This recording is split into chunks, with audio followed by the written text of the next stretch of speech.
झुकेगा नहीं साला। यह सिर्फ एक डायलॉग नहीं बल्कि पुष्पा राज का वादा था। एक ऐसा वादा जो अब पुष्पा 3 में उसकी सबसे बड़ी परीक्षा बनने वाला है। पुष्पा 1 में हमने देखा था कैसे एक साधारण मजदूर लाल चंदन के साम्राज्य का राजा बन गया। पुष्पा 2 में कहानी और भी गहरी हो गई। सिस्टम उसके खिलाफ था, दुश्मन हर कोने में थे। सबको लगा कि पुष्पा खत्म हो गया, पर नहीं, वो गायब था अपनी अगली चाल चलने के लिए। अब पुष्पा 3 में उसका लक्ष्य सिर्फ लाल चंदन नहीं रहेगा।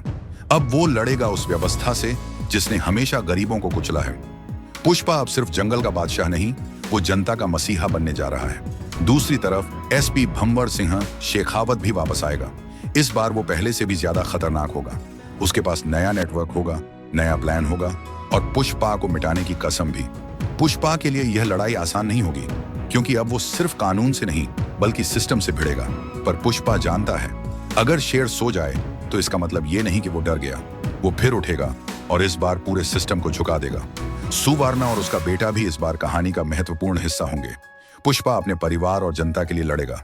वो जानता है कि हर गरीब की आवाज अब उसके साथ है। जनता उसे भगवान की तरह देखने लगी है और वो भी अब अपने लोगों के लिए सब कुछ कुर्बान करने को तैयार है। पुष्पा 3 में एक्शन होगा और भी भारी।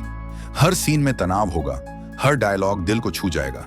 कहानी में दर्द भी होगा, जुनून भी, और वो आग भी जो पुष्पा को बाकियों से अलग बनाती है। लेकिन कहानी के अंत में एक सवाल जरूर उठेगा, क्या पुष्पा वाकई सिस्टम को हरा पाएगा या फिर उसे अपनी सबसे बड़ी कुर्बानी देनी पड़ेगी? ये ही वो रहस्य है जो पुष्पा 3 को अंत तक रोमांचक बनाएगा। पुष्पा 3 सिर्फ एक फिल्म नहीं, एक क्रांति होगी।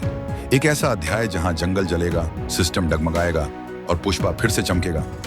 पुष्पा नाम सुन के फूल समझा क्या? फायर हाय वो फायर।